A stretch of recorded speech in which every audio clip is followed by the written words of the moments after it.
Bueno, estamos con el doctor Carlos Acero, presidente ejecutivo de la Confederación de Cooperativas de Colombia. Doctor Carlos, muy buenos días. Buenos días, un saludo muy especial a todos los oyentes y seguidores de Ecosolidario. Doctor, cuéntenos cuál es la situación actual entre la mesa del sector solidario y el Ministerio de Trabajo. A propósito de los desarrollos e implementación de los acuerdos de paz, desde el mes de agosto del año pasado, el Ministerio de Trabajo nos invitó a los sectores representativos de las cooperativas, fondos de empleados y de otras formas asociativas que existen en el país a que participáramos en una mesa nacional de la economía social y solidaria con el propósito de hacer aportes para la construcción de un proyecto de ley o un proyecto de decreto que permitiera profundizar o facilitar la presencia de este tipo de organizaciones en el momento en que se iniciara a aplicar los acuerdos de La Habana, particularmente, aunque no exclusivamente, en materia de desarrollo rural integral con enfoque territorial. En atención a que, por ejemplo, en particular, las cooperativas, pues están llamadas por el acuerdo y por la historia y por la práctica, a ser un verdadero instrumento de inclusión social, de organización de comunidades y de generación de desarrollo económico en esos territorios que anteriormente han sido afectados o por el conflicto armado o por el mismo atraso en el desarrollo derivado de todos estos factores que hemos vivido en Colombia en los últimos años. En atención a ello, pues por supuesto participamos. Confeco presentó hacia el mes de agosto un documento con 42 artículos, una propuesta para avanzar en el fortalecimiento, en este caso, de las cooperativas. La Confederación se pronunció en relación con lo que cree debe ser fomento y promoción para las cooperativas y en ese sentido hicimos nuestro aporte. Bueno, la mesa se reunió hasta el mes de octubre. A raíz de los resultados del plebiscito hubo la suspensión de ese trabajo. Se reinició en el mes de enero. El Ministerio ha presentado una propuesta de proyecto de decreto ley que se tramitará, según nos han informado, a través de la vía del Fast Track. Y sobre ese proyecto de decreto, que se nos ha informado, además ya está radicado en Presidencia de la República, pues los sectores cooperativos de fondos de empleados y acciones mutuales tenemos serios reparos. Y como lo expresamos en la semana pasada, en la última reunión de la mesa, y así se lo hicimos conocer a la señora ministra y Presidencia de la República a través de una comunicación, no estamos de acuerdo con el sentido y el contenido de dicho proyecto. Por lo tanto, hemos solicitado que se retire la versión que fue radicada y que, en cambio, se presente a la mayor brevedad, porque realmente las propuestas están, una versión que realmente promueva los 5 elementos centrales que nos hemos propuesto en este proyecto de decreto. Doctor, ¿cuáles son esas 5 propuestas que tienen también para modificar la ley 454? Desde el mismo inicio de este proceso, la ministra señaló que se buscaba eliminar o hacer un análisis de la normativa que existe para el sector, buscando eliminar restricciones normativas que pueden existir, eliminar barreras de acceso administrativo. Las cooperativas pueden tener hoy la posibilidad de desarrollar alguna actividad, pero cuando vamos en la práctica a desarrollarla encontramos resoluciones o decisiones administrativas o indefiniciones en las organizaciones que impiden que podamos ejecutar lo que la norma nos permite, y normas de fomento, de promoción y de fortalecimiento y desarrollo del sistema cooperativo. Digamos que esos son los 5 elementos. Fueron en esos 5 ejes en donde el proyecto de la Confederación se concentró.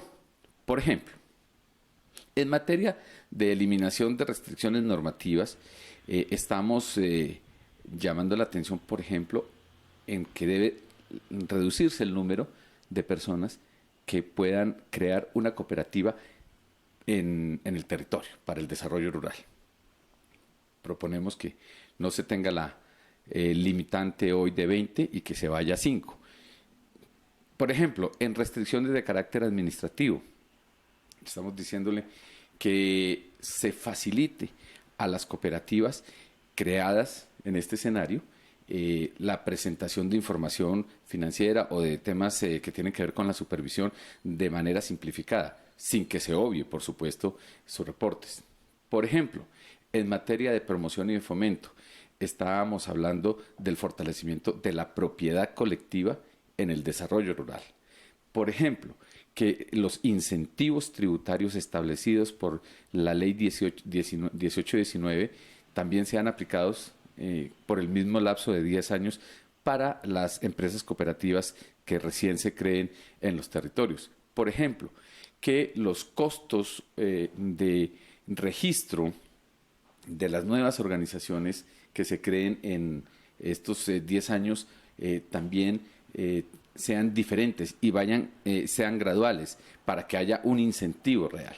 Por ejemplo, que el Estado inicie y por 5 años mantenga una campaña de promoción institucional de las formas cooperativas y asociativas de la propiedad. Y esto es muy importante y muy significativo en atención a que en Colombia el concepto asociativo, el concepto cooperativo realmente ha sido dejado de lado en la formación básica y en la formación de las personas.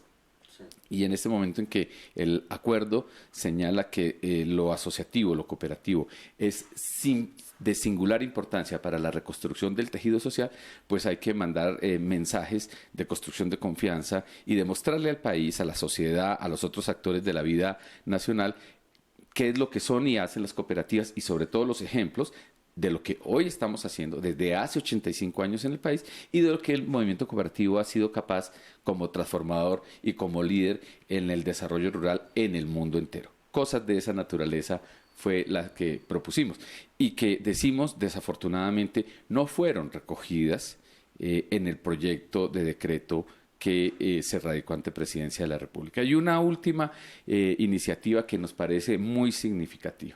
Ahora que estamos hablando de reconstrucción de tejido social, de organización de las comunidades para el desarrollo, para la prosperidad, habíamos hecho una propuesta de fortalecer el modelo de cooperativas de desarrollo social a través de las cuales, de manera mancomunada, los usuarios, beneficiarios, comunidades, los proveedores de servicios, por ejemplo, los profesionales o el personal de asistencia, y el Estado pueden unirse como ocurre en otras latitudes y como está siendo bastante exitoso esta figura desde hace ya muchos años en Europa y en América del Sur, pudieran fortalecerse como una herramienta para estas comunidades, servicios de asistencia, servicios de protección a grupos vulnerables, a grupos especiales, a mujeres, a personas que han sido victimizadas por el conflicto, inclusive a los mismos reincorporados de los movimientos guerrilleros que se reintegran a la vida civil y de los hombres del ejército y la policía que a mediano y largo plazo pues ya no van a estar en las filas del ejército y que podían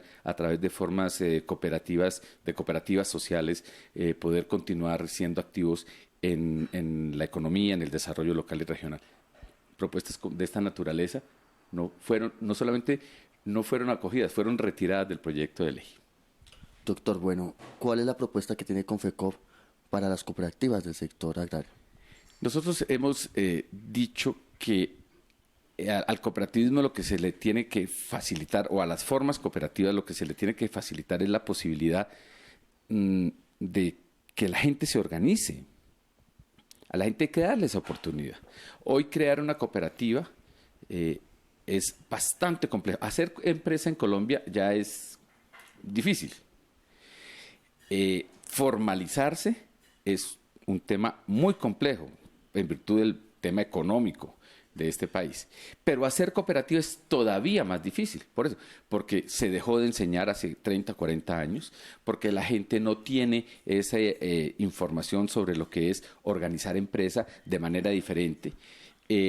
Entonces se requieren estímulos, se requiere apoyo, se requiere promoción, se requiere fortalecimiento, se requiere generar confianza pública desde las instituciones para que cuando la gente en los territorios sienta que habiendo paz, habiendo convivencia, pueden organizarse para avanzar empresarialmente, se le diga que hay otra forma igualmente legítima, igualmente protegida, y que cuando se organicen en cooperativa tengan facilidades para formalizar, que no sea traumático, que no sea demorado, que puedan ingresar en el mercado, porque las cooperativas de producción, fundamentalmente, que las que se quieren mover en el tema del desarrollo rural, actúan en el mercado, los pequeños productores, los medianos productores, que las cooperativas bien organizadas, de propiedad de las personas y democráticamente gestionadas, puedan participar en los proyectos de mediana producción y transformación agroindustrial en los territorios. Que las cooperativas podamos acceder a los bienes públicos sin tanta cortapisa como hasta ahora se ha generado. Algunos avances se han venido dando en el último año. Por ejemplo, a través de Finagro, en donde ya hemos logrado estructurar unas líneas de redescuento que van a las cooperativas de base. Pero se requiere mucho más. De hecho, hoy el Gobierno Nacional está anunciando la presentación de 5 proyectos de ley que presentará al Congreso de la República también para la vía del FACTRA, en donde se pretenden desarrollar y fortalecer el sistema de desarrollo rural y seguramente también una reforma integral al desarrollo rural. Y allí también deben quedar, no solamente en este proyecto que hemos criticado, sino en las demás disposiciones que el Gobierno Nacional y el Congreso de la República tramiten, debe quedar incluida la posibilidad del fortalecimiento y la promoción. Y obviamente fortalecimiento y promoción tiene que reflejarse en recursos públicos. No estamos pidiendo que nos regalen el dinero, estamos pidiendo es tener condiciones de acceso favorables para poder avanzar y fortalecer la presencia cooperativa en los territorios.